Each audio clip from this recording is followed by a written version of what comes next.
আজকে পুলিশ তোমাদের সাথে নাই, আজকে আসো দেখি মাঠে কত দানে কত চাও। চূড়ান্ত খেলা হবে, আসো।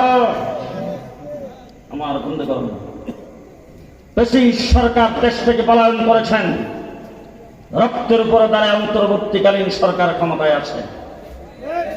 মুসলমান হিসাবে আমাদের ঈমান আল্লাহর উপরে। আমরা বিশ্বাস করি আল্লাহ থেকে যা হয় সবকিছু আল্লাহ থেকে হয়, মানুষের থেকে কিছু হয় না। আমরা বিশ্বাস করি প্রতিটা সেকেন্ডে প্রতিটা মুহূর্তে আল্লাহর উপর ভরসা মুসলমানদের থাকতে হবে, এটার নাম ঈমান।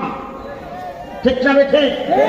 অন্তর্বর্তীকালীন সরকার এসে আজকে সংবিধানকে সংস্কার করবেন, কমিশন গঠন করেছেন।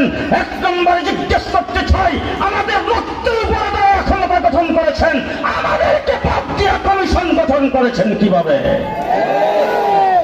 আমাদেরকে এখনো ছাগলের তৃতীয় বাচ্চা মনে করেন?